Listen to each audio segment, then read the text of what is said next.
So I'm just going to do a quick introduction. So good evening, ladies and gentlemen. Welcome to Marco's Marillion Museum. This is our first interview, and I think you'll agree we couldn't have asked for a better start. Please welcome the man who started the band, Mr. Mick Pointer. Hello, Mick. How are you? I'm very fine, Mark. Thank you very much. Good evening, everybody. Good to hear it. So I guess we should start with your health. I know a few months back you had a bit of an accident. Is everything okay now? Are you Yes, unfortunately, I was involved in a head-on crash in Germany, and had broken ribs and one dislocated into my lung. Ouch. So I spent 3 days in a German hospital, which is a completely bizarre experience, as I've only ever spent one night in a hospital before, and being unable to speak German, and most people unable to speak any English. Yes, I can imagine. I just had a lot of people in white coats putting needles into me every 2 hours. Sounds horrendous. But fortunately, the rib didn't pierce my lung. Okay, well that's huge. So that was lucky. Unfortunately, I did get an infection afterwards. Yeah. Once I was actually let out, but which was not great. But you can't do anything for broken ribs. All you have to do is rest and They heal themselves. patch up. Yeah. So there's no ongoing problems playing the drums or anything like that. You're okay, 100%. Yeah. I actually had 3 months away from doing anything. I had a tour coming up in Easter time of this year with my band Arena, and we had a couple of releases coming out, also a live DVD stroke album from the tour we did in 2018. Yep. So I was kept busy, but basically all I could do was mope around the house and wait for the ribs to fix themselves. And then I had 4 months of physiotherapy after that to get all my muscles back in place, because that was actually the worst part. I can imagine, yeah. Well, good to hear you're on the mend. Yeah. But I did get through the tour, so that must have worked. Fantastic. So, I was just thinking, I started buying records when I was about 5, so when did the young Mick Pointer first fall in love with music? Well, there's a particular day I can still remember well. I have an older brother. I also have an older sister, quite a lot older than me. And on one of the family visits back in 1972 to the house where he was with his wife and family, as you are as a teenager, you're pretty bored, and you don't want to be sitting around listening to adults talking. Yeah. So he sat me down and he said, "Have a listen to these couple of albums, see what you think of them." And one of them in particular was Deep Purple, Machine Head. Fantastic album. And that was it had only very recently been released. That's how long ago this is, 1972. And frankly, a switch went off in my head. Yeah. I just thought this was the most amazing thing I'd ever heard in my life.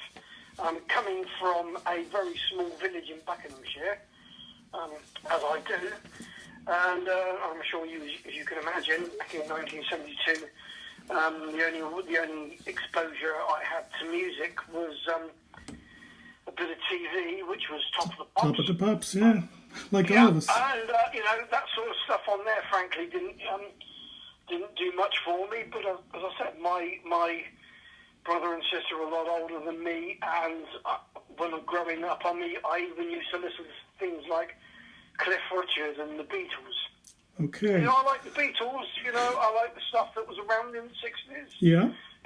Like anybody, but an absolute switch went off in my head on that very day, and in the summer, I think it was the summer of '72, and when I heard Machine Head, and he also played me Hawkwind actually, which didn't do a huge amount for me. It was okay, but nothing like that Machine Head Deep Purple album. In fact, I still listen to it now, and I think it's amazing.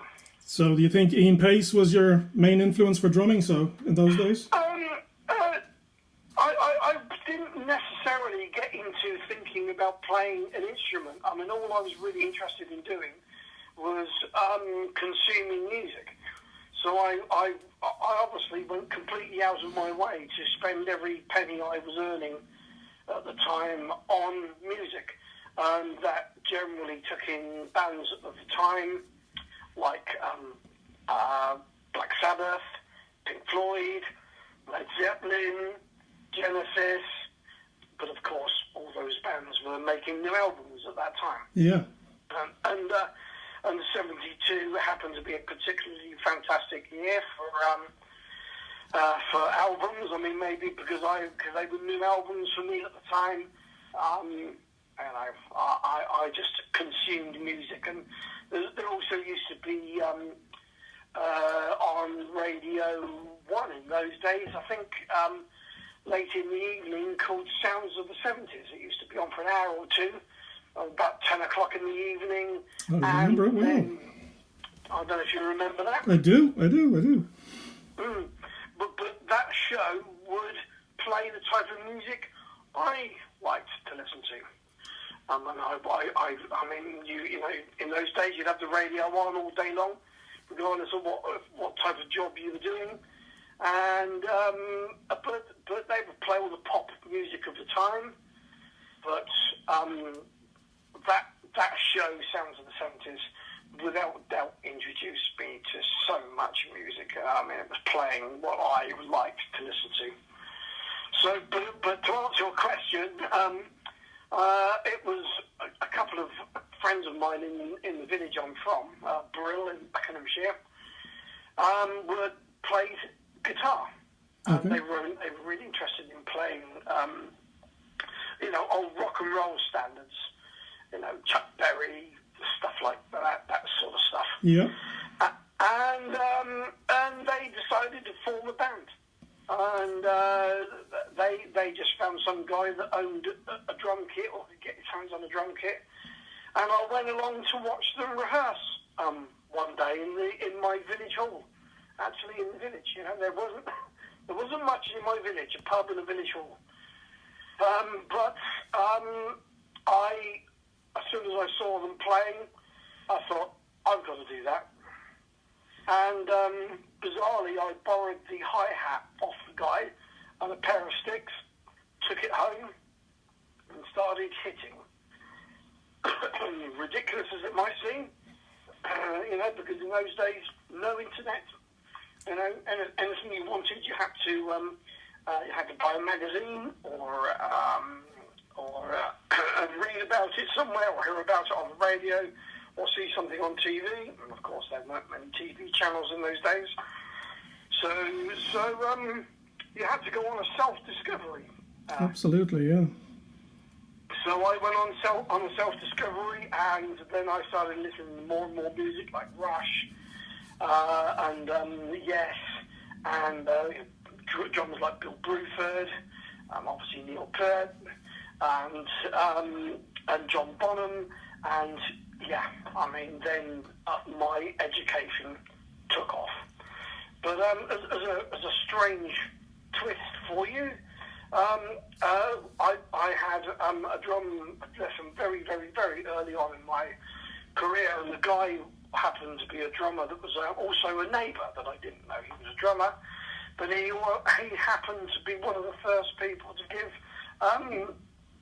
Ian Pace a drum lesson. Oh, wow. Drum lessons. Wow. So, good teacher. There you go. A bit of a connection with me listening to Deep Purple because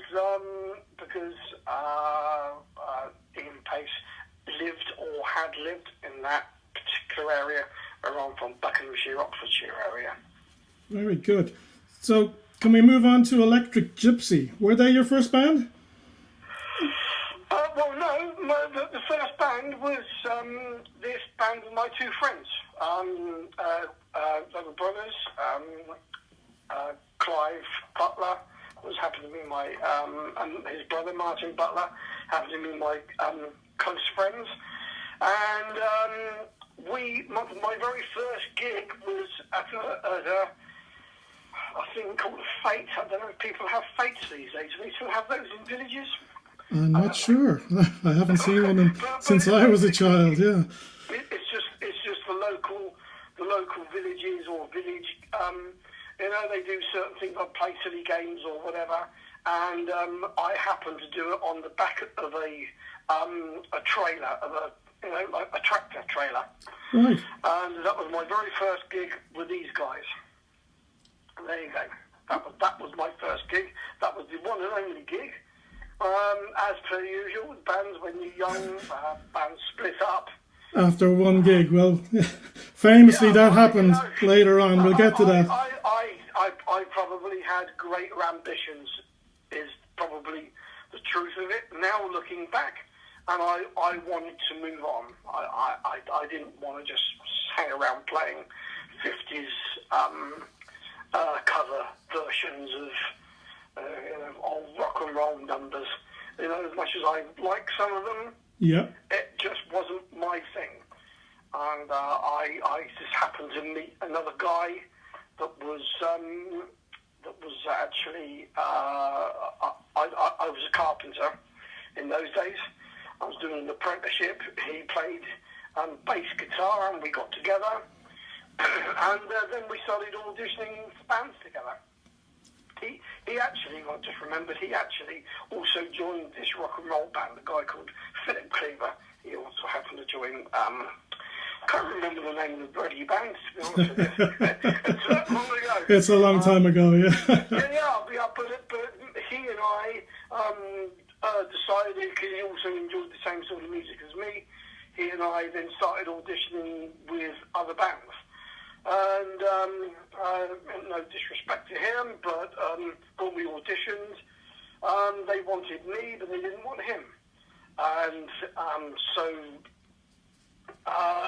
after a while of auditioning with a few bands, I then parted company with him, and I was practicing in my mum and dad's coal shed. I don't know if people still have those things, but back in the days when people used to build houses that had coal sheds, that was just about big enough to fit my drum kit in. I used to upset the neighbours, making a lot of noise. Right. And just bizarrely, my next door neighbour was getting engaged to someone, a guy getting engaged to a girl. And she happened to know of a band in a town called Aylesbury in Buckinghamshire. They were looking for a drummer and said, why don't I go and audition for them? And yes, you're absolutely right, that band happened to be Electric Gypsy.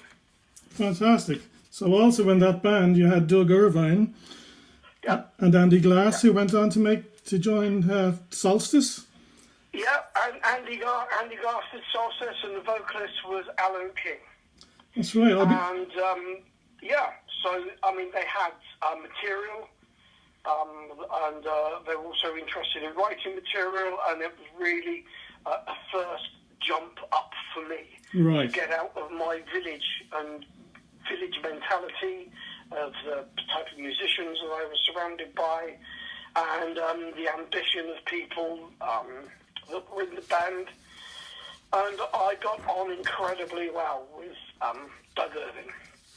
Incredibly well, in fact. He is almost like brothers with the way we enjoyed and the way we saw music going, the way the type of music we like listening to. Whereas the other two guys, well, they took it seriously, but not as seriously as I would have preferred. So we parted company. Doug Irvine and myself parted company with Andy Glass and Alan King. So then you formed another band. Well, as usual with all these things, back in those days, everything's conceived in the pub. You know, you can't sit in your bedroom and speak to anybody in the world in those days. Absolutely before the not. internet. And, you know, as backward as it seems in those days, the only way you ever communicated with anybody was via phone or letter. Things were slower, yeah. Yeah, it seems completely backward now, doesn't it? It really does. You know, that's how it was done. You know, you read magazines and you listened to the radio and you went to the record store. That was my education, and he and I decided that we wanted to form our own band. And it just so happens I happened to be in his house one day. In fact, well, we actually ended up living in the same house together. Not as partners, he was married, but but we happened to end up living in the same house. And on his Long Marston, was it? Yeah. Correct, sir. You know your stuff. Yeah, I tried to. That's absolutely right. Which also happens to be not that far away from Aylesbury, but the other side of Aylesbury in Buckinghamshire. I'm sorry to lie, I think it might slightly be in Hertfordshire. Long Marsden. Yeah, but anyway, Doug happened to have on his bookshelf a book, lots of books, but this particular one was called Marillion by Tolkien. I'm sure plenty of people know that. I think we do. So, were there any other names bandied about at that stage? Was that was just the only one? Were there any other names for the band bandied about at that stage? Absolutely there were, and I can quite categorically tell you I can't remember one. That's okay. because as I say, you're in, you know, in those days, probably the same now, your best ideas are done in the pub. And no doubt we came up with loads of ideas. I'm sure we did. But yeah, Silmarillion was there, so we both agreed that's a great name for a band. So you famously only played one show in Southall, am I right? Yeah. It happened to coincide with the riots in London at the time. In Southall, that's right. But didn't go well. I remember the gig. We played to a lot of, well, not a lot, but a few very disinterested people who wondered what the radio we were doing. But the two people that we formed a band with, a guy called Neil Cockle, that was a keyboard player, and a guy called Martin Jenner was the guitarist. Yeah. We wrote all new material. It happened to be all instrumental, actually. Okay. Because Doug and I were also great fans of the band Camel. I don't know if you know I do. Camel. I do indeed. Fantastic band. Yeah. But so we wrote a short set of material, probably about maybe half an hour, 40 minutes worth of music. That was all instrumental. But again, yeah, we reached the one gig stage, and I don't know whether that was anything to do with the riots at the time, but yeah, we did the gig, and then we again, as you always have these problems with bands,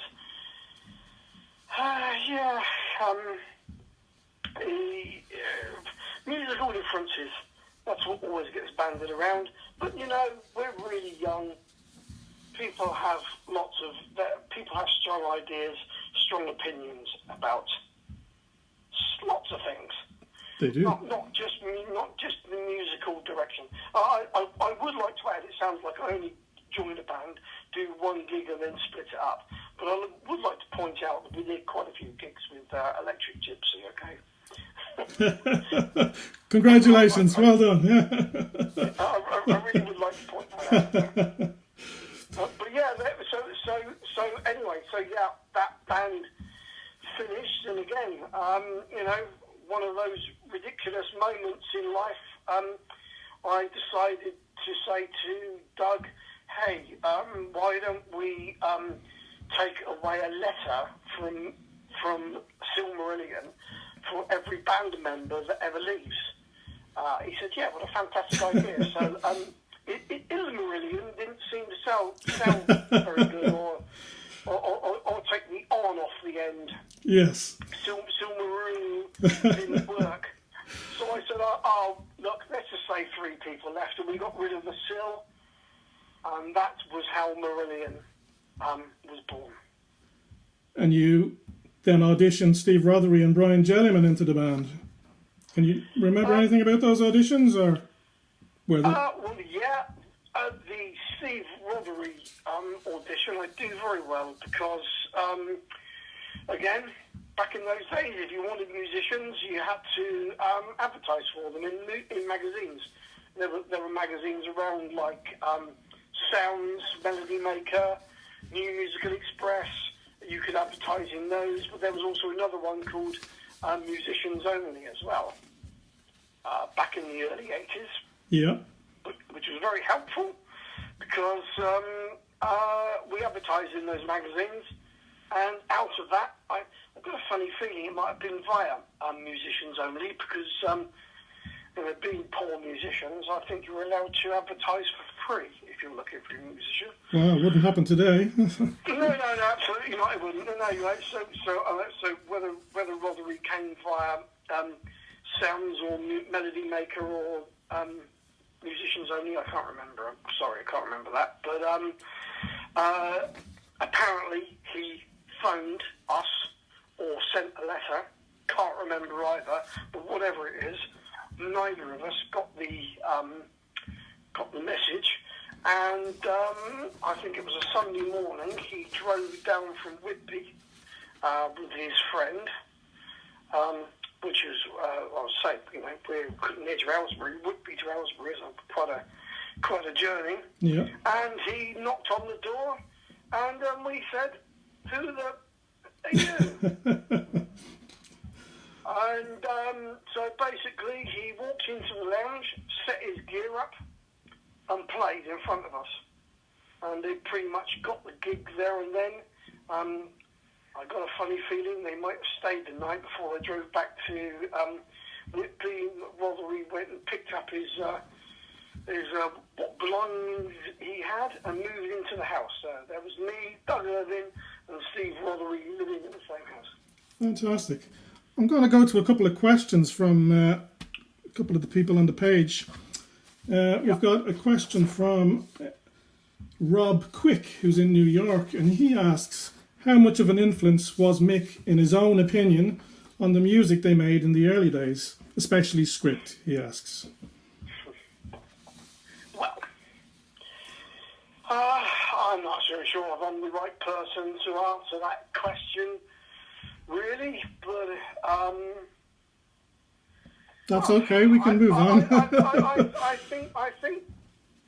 Well, let me give you an example.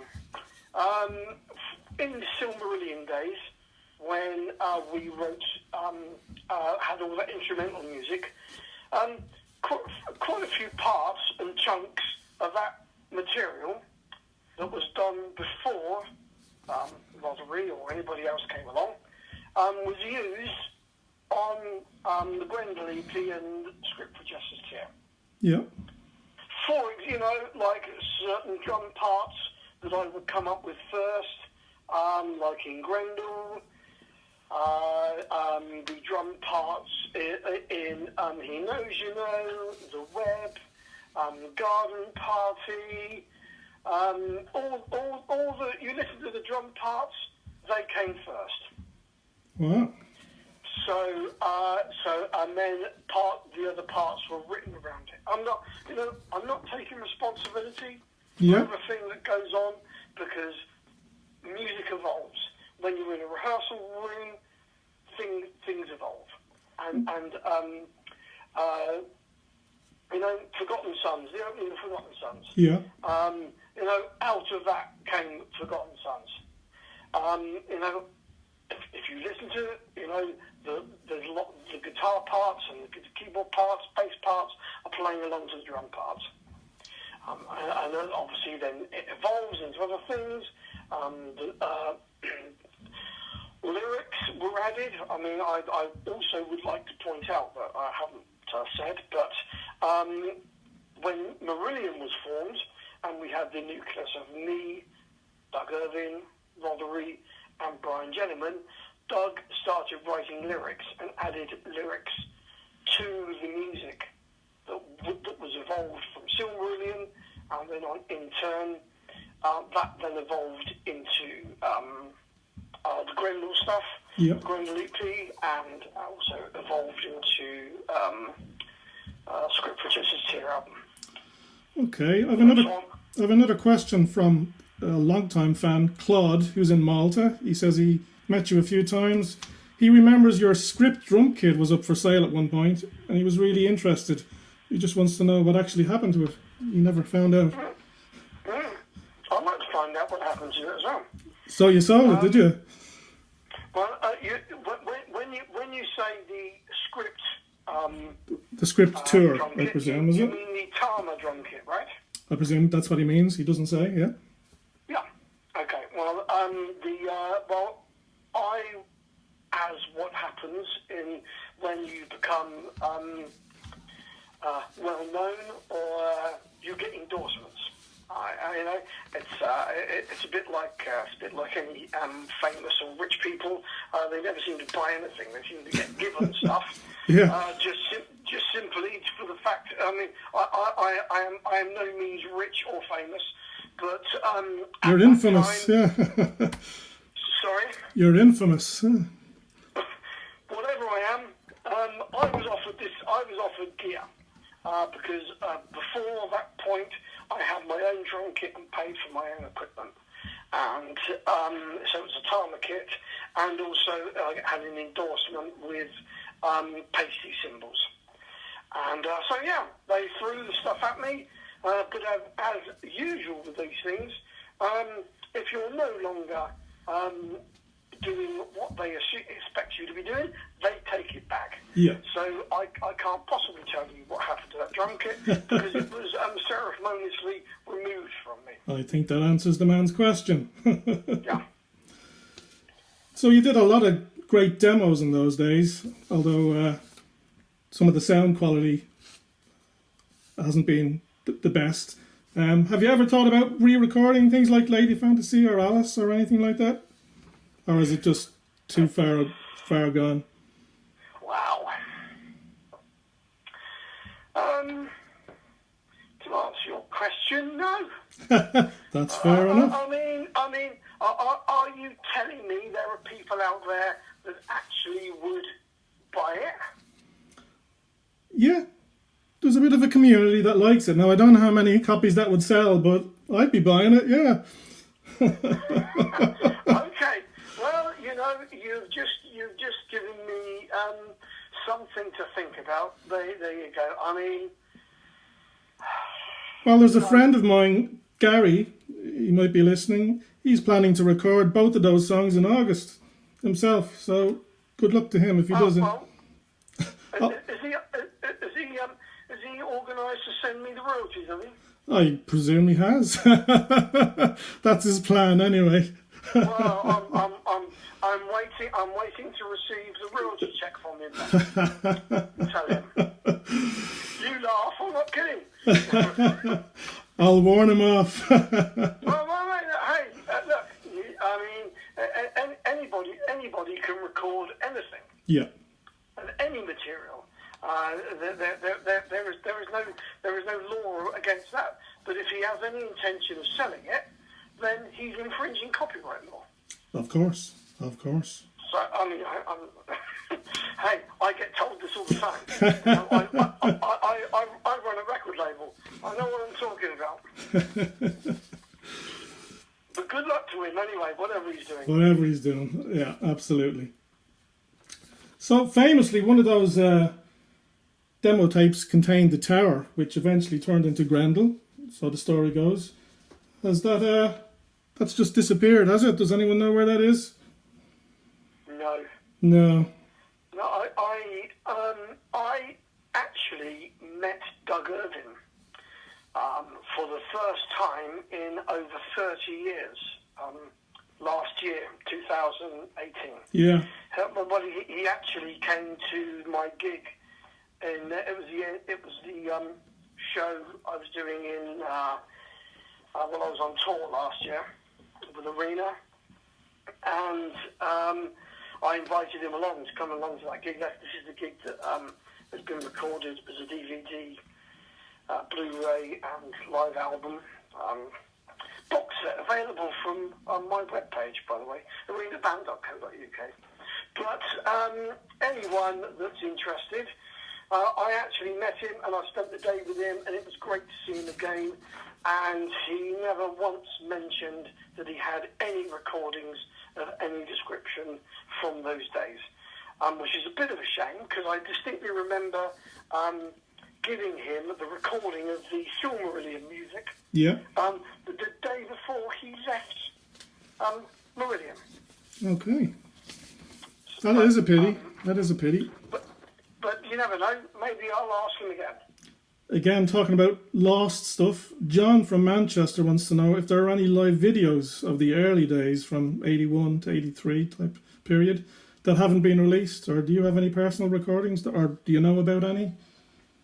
Well, again, they scroll back to the early 80s, and video cameras were the size of houses, weren't they?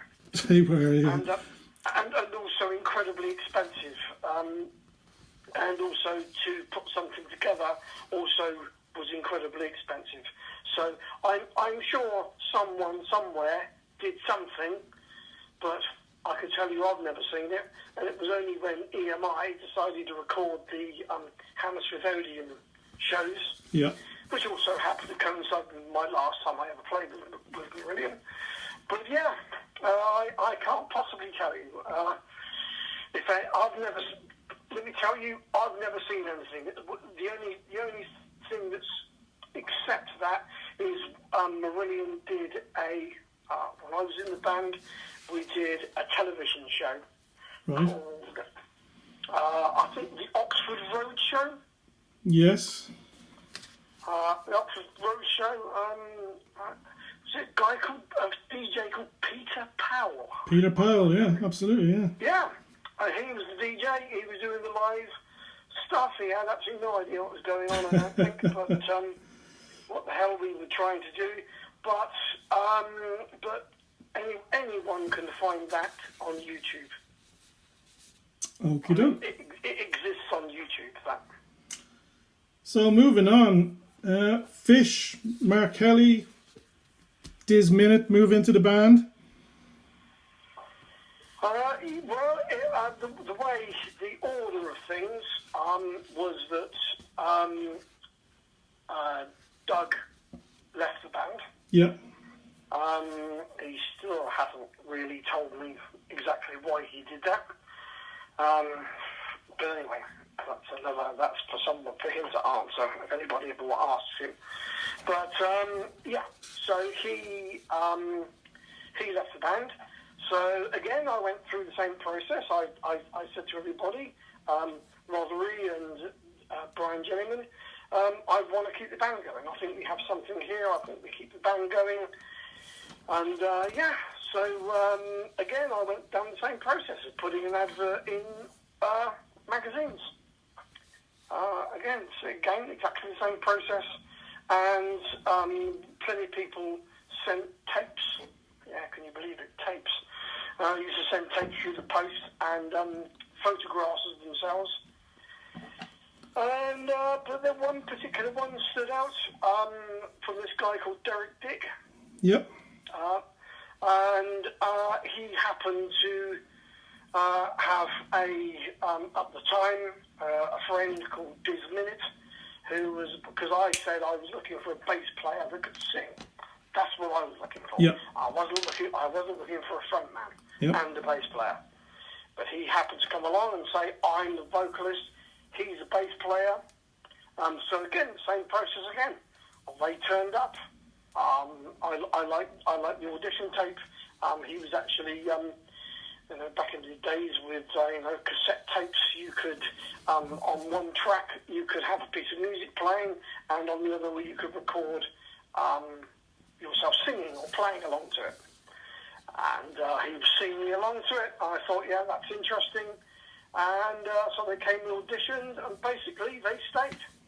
Again, like Steve Rothery. Yeah. That's how it was in those days.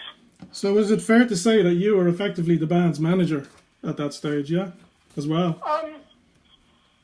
Yeah, pretty much like I'm the band manager of Arena now, Yeah. When the record label, pretty well, yes. I mean, someone has to do it, so I took it upon myself to do it, yes, I did.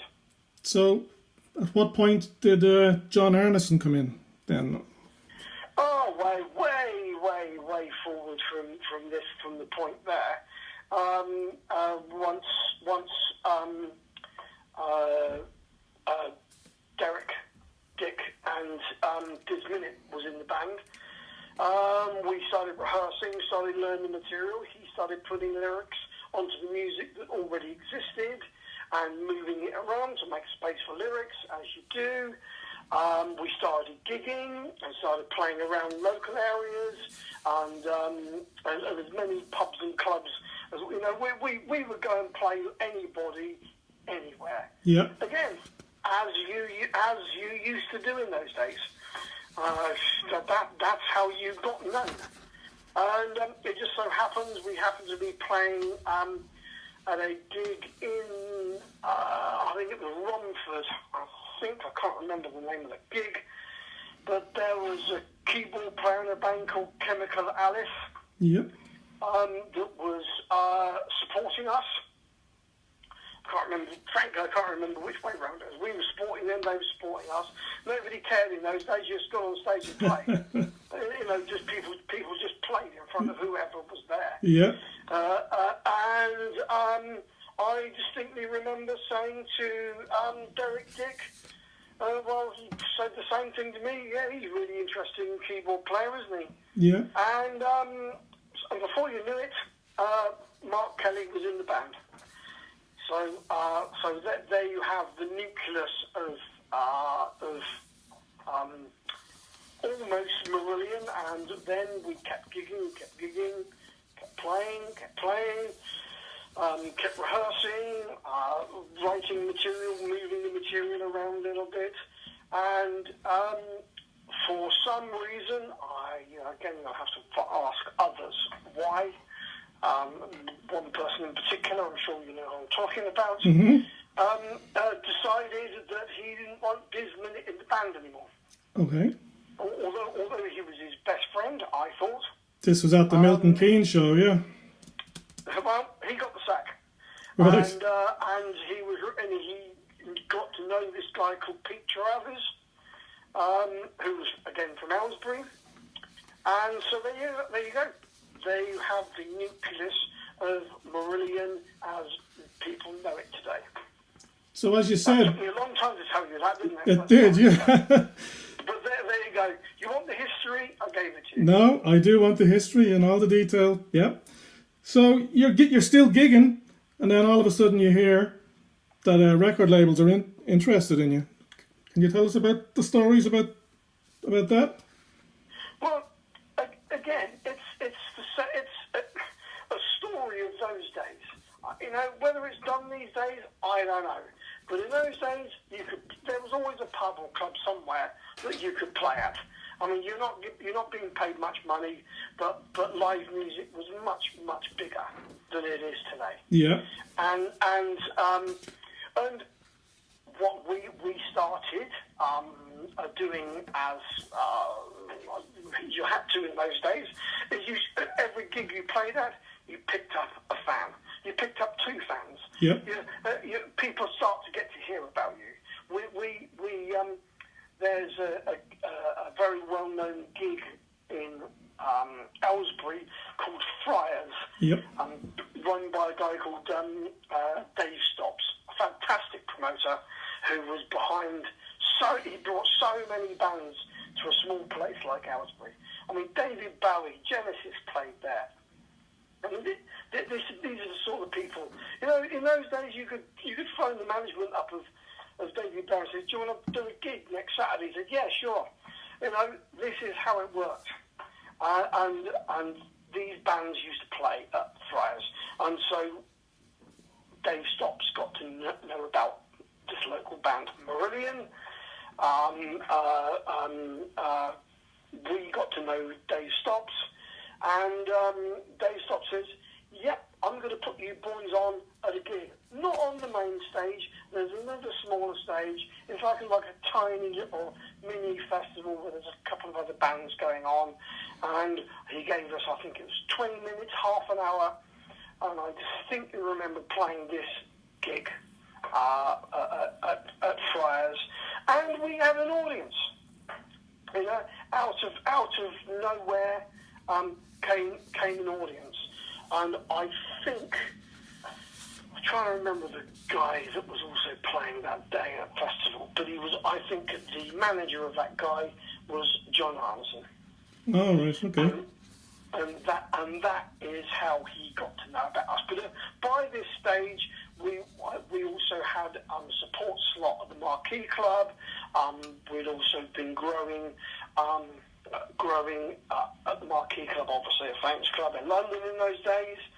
And because Aylesbury is relatively close to London, we used to hire buses to bus our local fans to the gig at the Marquee, and we were selling the Marquee out, along with the locals and people hearing about us, and also, I think, moving on a little bit, we also got the magazine Sounds to come and review us. This is before we're signed. Yeah.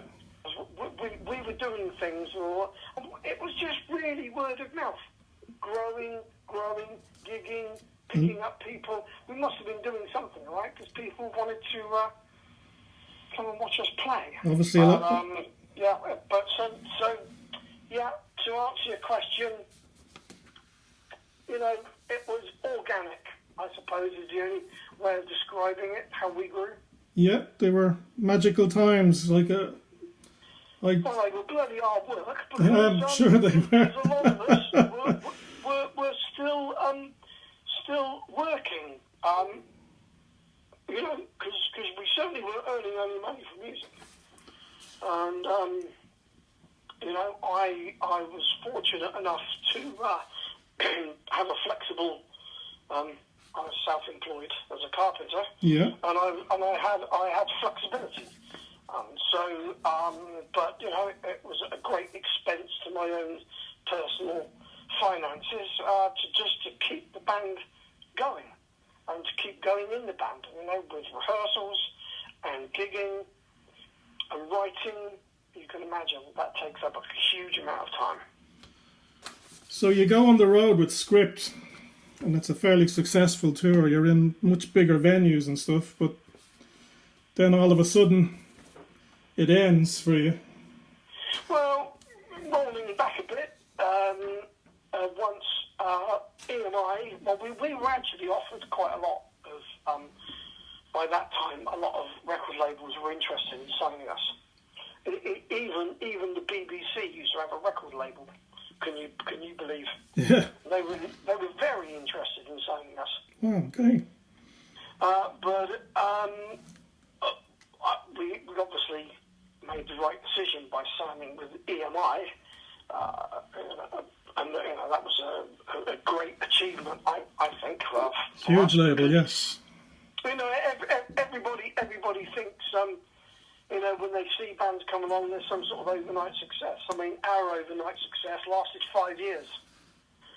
That's how long it took from the point of me starting to getting signed by EMI. But yeah, if I remember rightly, that there was a venue in London. I think it might have been called The Venue. You'll probably know better than I will. Or the Roundhouse? No, not the Roundhouse. Might have been called The Venue. But anyway, I think we sold out that place before we were signed by EMI. Amazing. We were getting close to being signed, but that gives you the idea of how we grew organically ourselves, without the backing of record labels. That's the point we were getting to, and by this time the management was John Anderson. Yeah, actually, I should mention briefly, Dave Stops was our manager briefly, right, okay, as well. But he was also sacked by, I'm sure you can guess who. And so, so after the sacking had been done, clearly I should have seen something coming, shouldn't I? Because, it then became my turn to be sacked, that's correct. So, a day, it might have been 2 days after we'd finished touring the Script album, we'd also previously released known as the Grendel EP, which is practically as long as an album in those days. I think it was over 30 minutes long in those days. So we toured and we sold out Hammersmith Odeon. I think we might have been one of the first debut bands ever to sell Hammersmith Odeon out twice, one night after the other. Amazing achievement, yeah. Yeah, and again, like I said, when you actually dial back like 9 months from that point, or a year back, we were still bussing in fans and picking up fans ourselves. And that was before we were signed. So yeah, it was an amazing achievement. But then, like I said, a couple of days later, not every single person from Marillion came along, which was a bit gutless of them, came along to my house and sat down in my house and said, "You're sacked." And there you go. That was it. How did you pick yourself up from that? Must have been devastating.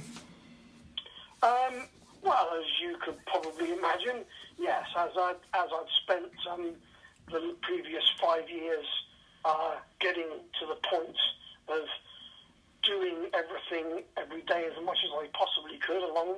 I'm not staying alone, but getting to the point where we got to of getting Script for Justice Tier into the top 10. I think got to number 7, I think, in the UK charts, which is an amazing achievement alone for a debut album, and doing a nationwide tour and selling out Hammersmith Odeon 2 nights in a row. Yeah, pretty devastating, and everybody might think, yeah, well, hey Mick, where's the millions? Yeah. Well, I can assure you, there were no millions. Yeah. In actual fact, I think I was on the pricely sum of about £50 to £60 a week. Wow.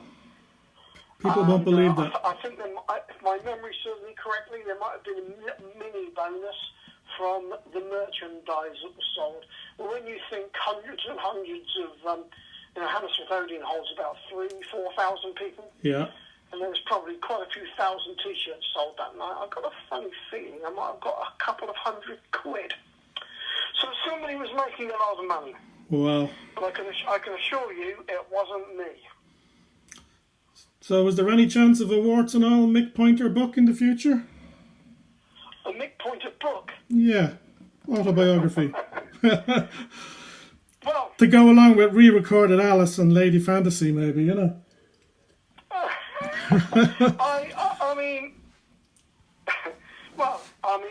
Joking aside, in another band for almost 25 years now. Yeah. Arena. If nobody's ever heard of us, I've been in the band for 25 years. Of course, yes. So perhaps everybody else would like to check out my band, arenabands.co.uk, yep, and check me out, and maybe they'd like to come and see us play one day. I'm very happy with what I'm doing, thank you very much. And anybody wants to know what I'm doing now, they can find out via that webpage. So I've one more question on Marillion, and then we'll move on to Arena, if that's okay. The Script Deluxe version is due to come out. Are you going to be involved in that? Well, I don't know. Is it a sequel or not? I don't know. Well, firstly, yes, I've already done an interview with Jerry Ewing, the editor of Prog magazine. Okay. And I also understand that a documentary is going to be made as well. Yeah. So I'm sure at some point I'll be involved with that. Fantastic. So in the intervening years before you formed Arena, what were you up to? Did you take time out? Well, frankly, I was so disgusted by the music business and people involved in music because I suppose when you're younger you don't fully comprehend. When somebody says music business, you only hear music. I didn't hear business. And it's a business. A cutthroat business, and, yeah. I didn't obviously play the game correctly. Yeah. Or do what I needed to do to make it work, or whatever reasons people have for moving things along. But I'm not the first person to be sacked out of a band, and I won't be the last. Oh, indeed.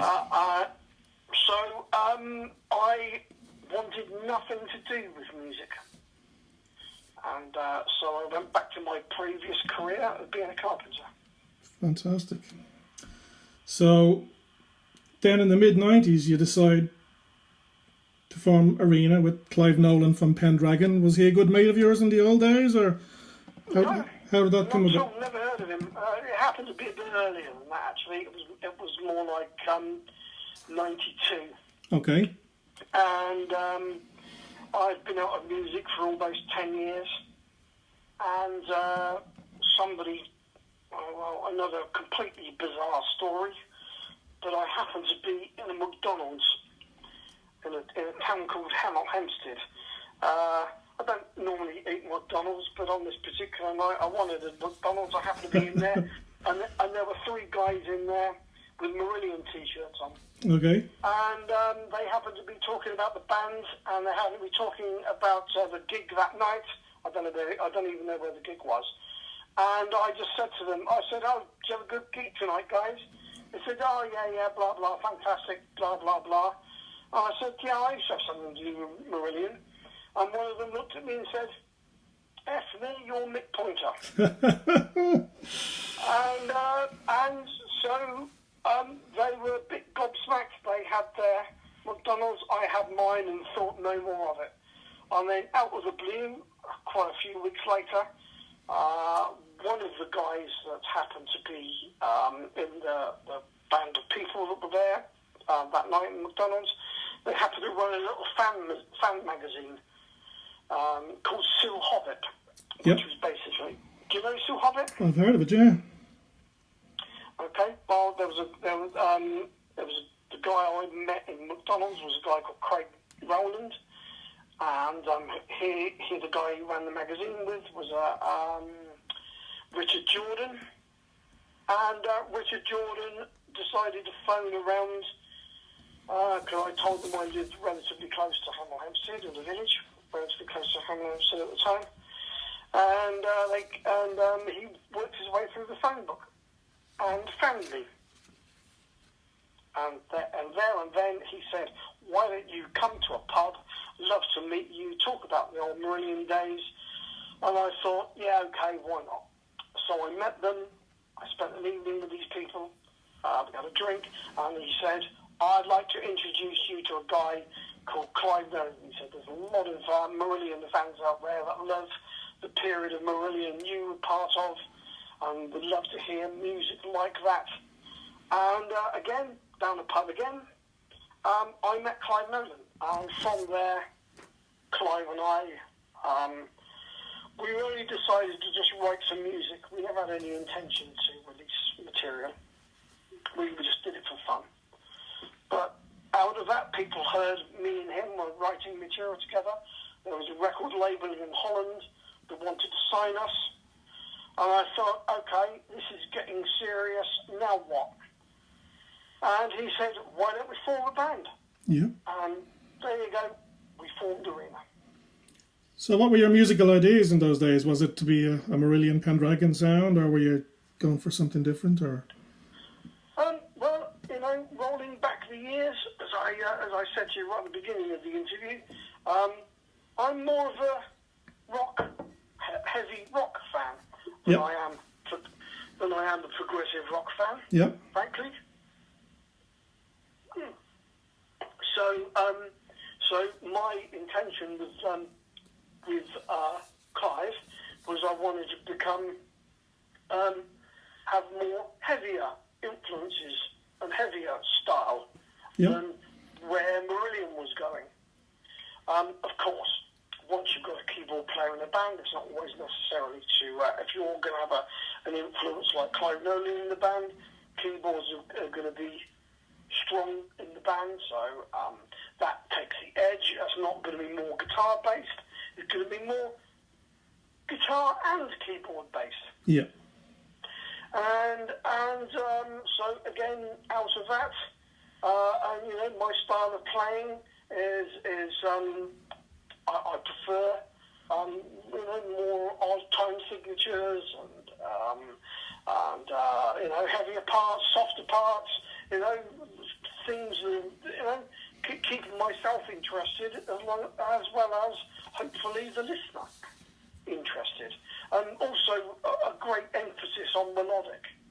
I do like a very strong tune. Who doesn't? Absolutely. But yeah. So emphasis on more guitar stroke keyboard stroke guitar, heavier approach to the material, and lyrically, Clive was a great lyricist, and so he set about writing the lyrics. And so out of that, in 1995, we released Songs from the Lion's Cage. So if anybody ever works out why it's called that, if you go back to the beginning of the interview I started with you about removing letters yes. From still Marillion and into Marillion, yes. well, Songs from the Lion's Cage. Oh, wow. The 4 letters at the end of Marillion is Lion. You've just blown my mind. I didn't know that. There you go. Well, we did it, and hopefully fans of Marillion would be able to work it out. And there you are, the man that's going to run the Marillion Museum didn't work it out. Brilliant. That was brilliant. Class. Songs from the Lion's Cage is Arena's first album. That's fantastic. I'll try to keep you interested, Mark. I am interested. I think it's fair to say that Arena, it truly is a supergroup in the real sense of the word. Like, the talent that has passed through the band over the years is just phenomenal. Do you ever have to pinch yourself, like, after all the bad days? Like, sorry, you're breaking up. Could you repeat that? I was just saying that Arena truly is a supergroup, and the amount of talented musicians that have passed through it over the years, it's just phenomenal. Do you ever have to pinch yourself and think, wow? After the bad days, like. Well, luckily, I'm still with Clive Nolan 25 years later. Yeah. Everybody knows John Mitchell. We do. John's been in the band practically from the start, so there's the nucleus of Arena is me, Clive Nolan, and John Mitchell, and also that we're also the main writing team as well. But yeah, there have been a few people that have come through, and now we have a fantastic vocalist, Paul Manzi, and he is amazing, isn't he? Yeah. And Kylan Amosai. Yeah, I am been privileged, but you have to find the right people at the right time. But yeah, so luckily, we don't have to worry about putting adverts in magazines anymore, because that wonderful thing called the internet changed everything. It is amazing, isn't it? That you can find people, and yeah. I've actually seen Paul play a few times with his Cats in Space band, but I've just heard that he left the band. Sorry, say that again. Paul Manzi. I've seen him with Cats in Space a few times. I only heard that last week that he'd left the band. Oh yeah, he's left. Joined the Suite. Well, he was offered the gig in Sweet, and which is very great for him. So musicians have to diversify. They do. Because Clive owns a studio, and Clive writes lots of material for other people. So does John Mitchell. John has a studio. I run the record label. I also practically manage Arena and put the tours together. So simply, again, I suppose you can, this wonderful thing called the internet, as fantastic as it is for people to find out about bands and listen to bands, what it does is stops people from buying the material of the band. Yep. And if we don't sell CDs, we can't survive. It's very hard these days to make a few bob, isn't it? It really has gone crazy with the streaming and it's the way things are going. The music itself doesn't seem to have any value anymore because it's readily available and free, and that's fine. That's how people want to see things going. That's fine. But everybody always comes up with these wonderful ideas that surely you make lots of money while you're touring. Well, going on tour is unbelievably expensive. Everybody sells lots of vinyl these days. Total bullshit. yeah. The simple fact of the matter is you have to diversify. I don't have a problem with that. But for people that, I'm sure there are lots of people out there that know Arena and never bought a record in their lives or ever come to a gig. Well, that's great. I'm glad they enjoy it. But I simply can't live on people just listening to our music. People have to purchase it or come to a gig. I mean, that's all we ever expect.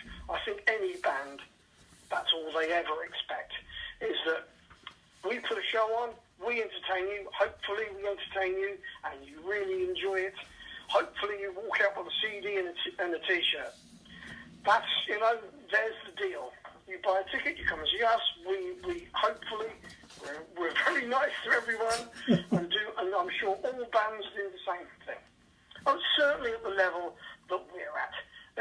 Okay, there are, of course, plenty of bands that sell millions of records, or millions and trillions of downloads, whatever. Yes, of course, they can make a living out of it. Of course they can. An extremely good living out of it. But, the days of bands like us, and I'm sure Marillion have difficulty selling records these days. I'm sure they do. So I'm sure they don't sell anything remotely like the sort of records they used to sell. So here's another question from someone, and he says he met Brian Cummins on Cruise to the Edge, and he's also met John Mitchell, Nick Barrett, Clive Nolan on board. Is this something that would interest you? To go on the cruise?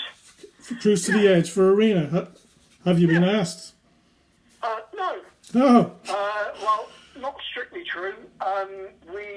There was talk about it. Maybe at one point Arena will get asked to go on that. It's always a possibility.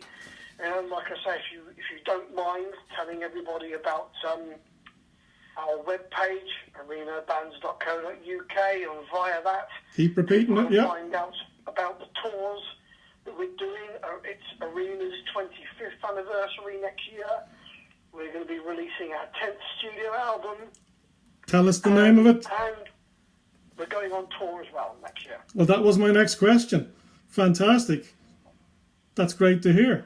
Do you know? So anyone can sign up to our newsletter. Yep. And we then inform. You'll then get an email from us, all free of charge, telling you when and where we're playing. Amazing. Robert Brook from London wants to know if you're going to be doing any more script shows with the Mick Pointer Band.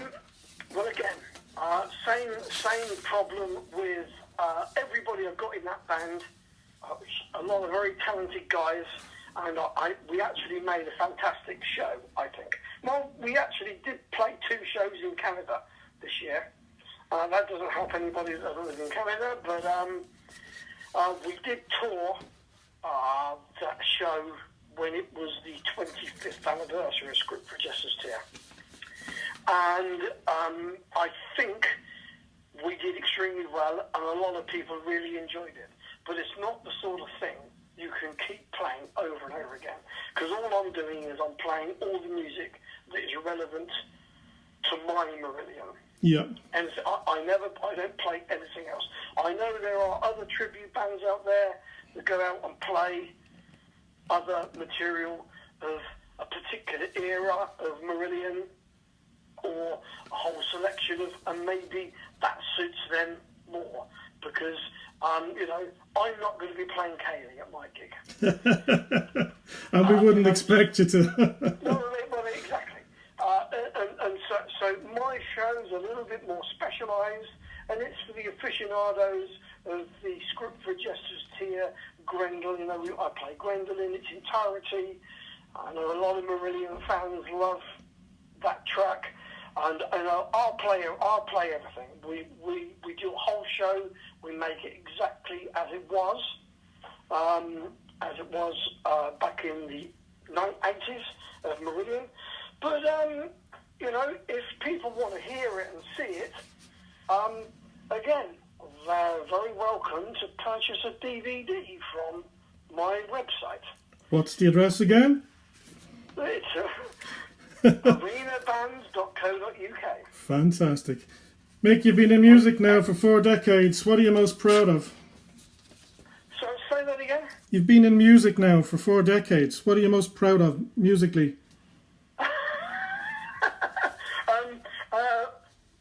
Paying the mortgage every month.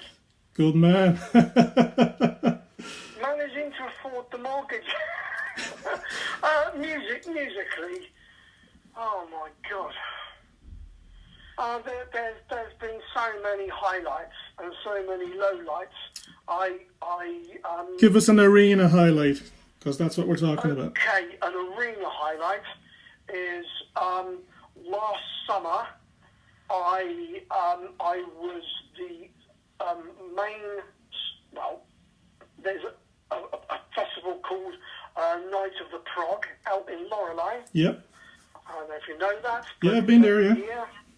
And last year, Arena were second from last band on the Sunday night, well, over the whole weekend.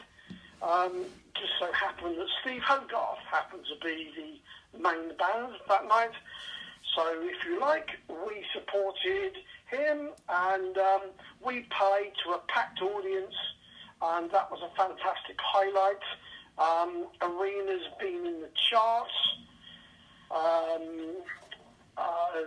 in many countries, Holland, Germany, the UK. The last Arena album got into the rock charts last year.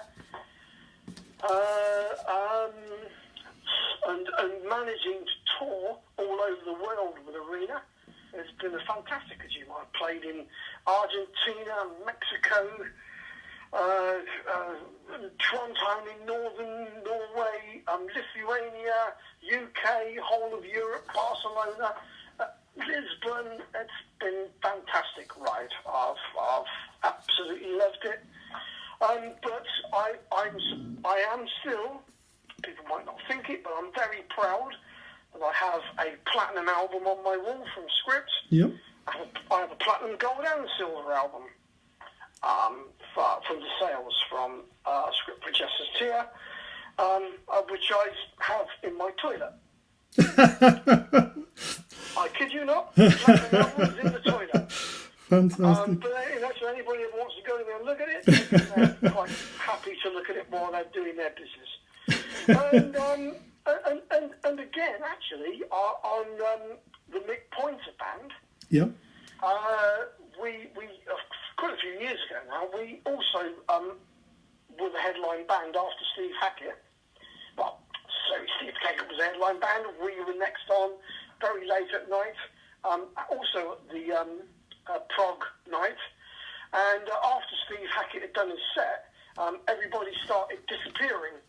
And before we were about to go on, they were going back to their tents to get pissed or whatever they do in their tents. And then we started playing, and everybody started to come back. They heard us play all the old Marillion stuff, and clearly everybody was loving it. We made a great job of it, and I was extremely proud of that we managed to bring an audience back from the campsite to come and see us play the whole of the script album. Amazing. That was a great achievement. So you know, there are many fantastic things as there are downsides, but you know, all those wonderful moments that last for an hour or two, you know, people behind that have to see of all the hours, weeks, months, years of rehearsal, writing, playing, you know, learning to play on my own in my own studio. You know, it's a lot of work, but the highs are incredibly high, and I'll always be grateful for that. I'll just have two more quick questions and then I'll let you go. If that's okay. Stefan from Germany sends his greetings, and he wants to know the importance of Doug in the early days, and are there any good recordings of Skyline Drifter or Madcaps Embrace? Again, we're going back to the demos there. Well, no. If there are any recordings, I don't have them. Yeah.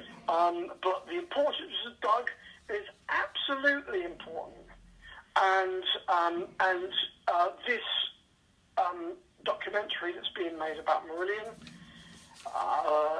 that's coming up, I will absolutely do my utmost to make sure Doug Irving, at long last, gets recognised for what he did and his efforts to make Marillion. Completely agreed. Amen. You know, he basically is the forgotten hero of this story, and he, without doubt, deserves some bloody recognition.